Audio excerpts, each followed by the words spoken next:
Hello everyone, welcome back to Sharmit Garden. இன்னைக்கு நாம best 12 ஏர் purifying plant இதை பற்றி தான் இன்றைக்கி நாம் பார்க்க போகிறோம். நாம் எல்லாருமே இப்போது கொரோனாங்கிற இந்த காலகட்டத்தில் இருக்கிறோம். இந்த டைமில் ஆக்சிஜன் கிடைக்கிறதுக்கே ரொம்ப கஷ்டமாக இருக்குது. அப்படி இருக்கிற பட்சத்தில் நம்மளால் முடிஞ்ச அளவுக்கு ஆக்சிஜன் ப்ரொடியூஸ் பண்ணக்கூடிய இந்த பிளான்ட்ஸை நம்ம வீட்டில், நம்ம பெட்ரூமில், நம்ம கிச்சனில், நம்ம ஹாலில் வச்சு எப்படி வளர்க்கலாம் அப்படிங்கிறத பற்றி தான் இன்றைக்கி நான் சொல்ல போகிறேன். கவர்மெண்ட்டே என்ன சொல்கிறாங்கன்னா, ஆக்சிஜன் ப்ரொடியூஸ் பண்ணக்கூடிய பிளான்ட்ஸ், ட்ரீஸ் எல்லாருமே உங்கள் வீட்டில் வச்சு வளருங்க அப்படின்னு தான் சொல்கிறாங்க. ஸோ நம்ம என்ன செய்யலாம்னா, நம்மளால் முடிஞ்ச வரைக்கும் சின்ன சின்ன செடிகள் நம்ம பெட்ரூமில் வச்சு வளர்க்கும்போது நாம் வெளியிடுற கார்பன் டை ஆக்சைடை அந்த பிளான்ட் எடுத்துக்கிட்டு நமக்கு ஆக்சிஜன் கொடுக்குது. ஓகே, வாங்க வீடியோக்குள்ளே போகலாம். ஃபர்ஸ்ட் அரிக்காப்பாம் நாசா ரெக்கமெண்ட் பண்ண ஒரு பெஸ்ட் ஏர் பியூரிஃபையிங் பிளான்ட். அதில் அரிக்காப்பாமும் ஒன்று தான். இது ஒரு பெஸ்ட் ஏர் பியூரிஃபையிங். இந்த பிளான்ட்டை பற்றின டீட்டெயில்ஸ் எல்லாமே நான் என்னோடய வீடியோவில் கொடுத்துருக்கேன், பார்த்து தெரிஞ்சுக்கோங்க. அடுத்தது சிங்கோனியம் ஒரு பிகினர்ஸ் எல்லாருமே வளர்க்கக்கூடிய ஒரு ஈஸி க்ரோயிங் பிளான்ட். இந்த பிளான்ட் எப்படின்னா, உங்களுக்கு இது காற்றுல உள்ள டாக்ஸிக்கை அப்சர்வ் பண்ணி அதை இலைகள் மூலமாக ரூட்டுக்கு கொண்டு போய் அது அந்த டாக்ஸிக்கை ஃபெர்டிலைசராக கன்வெர்ட் பண்ணி வளரக்கூடிய ஒரு பெஸ்ட் பிளான்ட் தான் சிங்கோனியத்தில் நிறைய வெரைட்டிஸ் இருக்குது. பட் எங்கிட்ட 2 வெரைட்டிஸ் தான் இருக்குது. அடுத்தது ஸ்பைடர் பிளான்ட். இந்த ஸ்பைடர் பிளான்ட் நீங்கள் இந்த பிளான்ட்டை பார்க்காத இடமே இருக்க முடியாது. பெரிய பெரிய ஹோட்டல்ஸ், மால்ஸ், ஆஃபீஸ் எல்லா இடத்துலையுமே இந்த பிளான்ட் நிறையாவே வச்சுருப்பாங்க. ஏன்னா இது கார்பன் டை ஆக்சைடை அப்சர்வ் பண்ணிவிட்டு நமக்கு ஆக்சிஜனை ப்ரொடியூஸ் பண்ணுது. அடுத்தது ரப்பர் பிளான்ட்.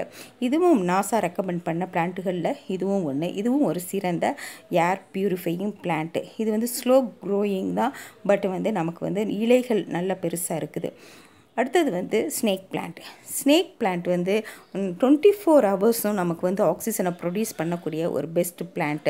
இதுக்கு மெயின்டெனன்ஸ் அப்படின்னு பார்த்தா ரொம்பலாம் கிடையாது, கம்மியான மெயின்டெனன்ஸ் தான். அதனால் இது எல்லாருமே நம்ம வீட்டுகளில் ஒரு ஓரமாக நம்ம வச்சுட்டோம் அப்படின்னோம்னா இது நமக்கு 24 ஹவர்ஸுமே நமக்கு ஆக்சிஜனை நமக்கு கொடுத்துக்கிட்டே இருக்கும். அப்படி இருக்கும்போது நம்மளும் விடுற கார்பன் டை ஆக்சைடை இது அப்சர்வ் பண்ணிக்கிட்டு நமக்கு ஆக்சிஜனை நமக்கு கொடுக்குது. அடுத்தது பீஸ் லில்லி.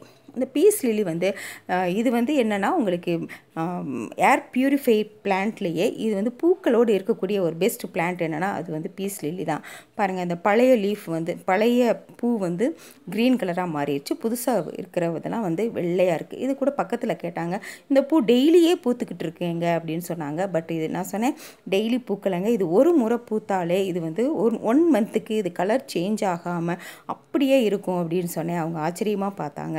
ஸோ அதனால் இந்த பிளான்ட் நமக்கு இருந்ததுன்னா எப்போவுமே நம்ம செடியில் பூக்கள் இருக்கிற மாதிரியே இருக்கும். அடுத்தது ரொம்ப சோம்பேறிகள் வளர்க்கக்கூடிய ஒரு பிளான்ட் என்னென்னா அந்த சிசி பிளான்ட் தான்.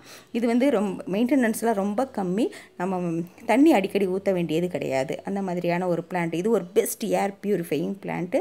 இதையும் நீங்கள் கண்டிப்பாக எல்லோரும் வீட்டில் வச்சு வளர்க்கலாம். அடுத்தது ட்ரெஸ்ஸீனா. இந்த ட்ரெஸ்ஸீனா ஒரு பெஸ்ட் ஏர் பியூரிஃபையிங் பிளான்ட். இது பார்க்குறதுக்கு பேம்பூ ட்ரீ மாதிரி இருக்கும், but this is not a bamboo. இது ட்ரெஸ்ஸீனா. இந்த பிளான்ட் ஒரு 6 ஃபீட் வளரக்கூடிய ஒரு பிளான்ட். இது பெரிய பெரிய ஆஃபீஸ்லாம் உங்களுக்கு வச்சுருப்பாங்க. அடுத்தது ஜேட் பிளான்ட். இதுவும் அப்படி தான் உங்களுக்கு பெஸ்ட் ஏர் பியூரிஃபையிங் பிளான்ட்டு. இந்த பிளான்ட்டு நமக்கு ஸ்லோ க்ரோயிங் தான். நம்ம வீட்டு வாசல்லையோ அல்லது ஜன்னல் பக்கத்துலேயோ நம்ம வச்சு வளர்க்கலாம். அடுத்தது டம்கேன், டைஃபன்பேக்கியா அப்படின்னு கூட சொல்லுவாங்க. இது ஒரு பெஸ்ட் ஏர் பியூரிஃபையிங் பிளான்ட். இது காற்றுல உள்ள டாக்ஸிக் அப்சர்வ் பண்ணிவிட்டு நமக்கு ஆக்சிஜனை ப்ரொடியூஸ் பண்ணுது.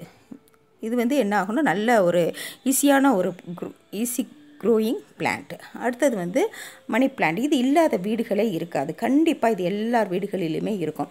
இதுவும் அப்படி தான். நம்ம பெட்ரூமில் எங்கேயாவது ஒரு ஓரமாக நம்ம ஹேங்கிங்கில் கூட மாட்டி விட்டுறலாம், அது பாட்டுக்கு இருக்கும். நம்ம விடுற கார்பன் டை ஆக்சைடை அப்சர்வ் பண்ணிவிட்டு நமக்கு ஆக்சிஜனை கொடுக்கக்கூடிய ஒரு பெஸ்ட் பிளான்ட்டு. அடுத்தது சாங் ஆஃப் இந்தியா. இந்த பிளான்ட் ஒரு பெஸ்ட் பிளான்ட். ஏன்னா இது காற்றுல உள்ள கேன்சரை வர வைக்கக்கூடிய டாக்ஸிக்கை அப்சர்வ் பண்ணி நமக்கு ஆக்சிஜனை கொடுக்கக்கூடிய ஒரு நல்ல ஒரு பிளான்ட். இந்த பிளான்ட் எல்லாருமே கண்டிப்பாக உங்கள் வீட்டு வாசல்களில் நீங்கள் வச்சிங்கன்னா நம்ம வெளியில் போயிட்டு வரும்போது அந்த டாக்ஸிக் எல்லாமே இந்த பிளான்ட் அப்சர்வ் பண்ணிவிட்டு நமக்கு ஆக்சிஜனை கொடுக்குது. இந்த மாதிரியான பிளான்ட்ஸுகள் எல்லாமே நம்ம வீட்டுகளில் நம்ம வச்சு வளர்க்கும்போது நமக்கு ஒரு நல்ல ஒரு நல்ல வைப்ரேஷன் நமக்கு வந்து கிடைக்குது. அதுவும் இல்லாமல் நம்ம தூக்கமே வராமல் புரண்டு படுத்தோம் அப்படின்னோம்னா அந்த டைமில் இந்த பிளான்ட் வெளியிடுற ஆக்சிஜன் வந்து நமக்கு வந்து நல்ல தூக்கத்தை வர வைக்கும். அதே மாதிரி நம்ம காலையில் எந்திரிக்கும் போது இந்த பிளான்ட்ஸ் எல்லாம் பார்க்கும்போது நமக்கு வந்து அன்னைக்கு ஃபுல்லுமே ஒரு ஒரு நல்ல ஒரு தாட்டு, நமக்கு நல்ல மைண்ட் கொஞ்சம் ரிலாக்ஸ் ஆகும். நம்ம வந்து ரொம்ப பிரிஸ்காக எந்திரிச்சு அந்த வேலைகளை நம்ம வந்து தொடங்குறதுக்கு நமக்கு வந்து ரொம்ப யூஸ்ஃபுல்லாக இருக்கும். அந்த மாதிரியான இந்த ஆக்சிஜன் ப்ரொடியூஸ் பண்ணக்கூடிய பிளான்ட்டுகளில் உங்களுக்கு இந்த பிளான்ட்டுகளில் எந்த பிளான்ட்டு வச்சு வளர்த்தா நமக்கு ஈஸியாக இருக்கும்னு நீங்கள் நினைக்கிறீங்களோ கண்டிப்பாக இதில் ஏதாவது ஒரு பிளான்ட்டாவது நீங்கள் கண்டிப்பாக வச்சு வளருங்க. உங்கள் மனசுக்கும் ரொம்ப நிம்மதியாக இருக்கும். இந்த வீடியோ உங்களுக்கு பிடிச்சிருந்துச்சுன்னா லைக் பண்ணுங்கள், ஷேர் பண்ணுங்கள், கமெண்ட் பண்ணுங்கள், சப்ஸ்கிரைப் பண்ணுங்கள். தேங்க்யூ ஃபார் வாட்சிங். God bless you.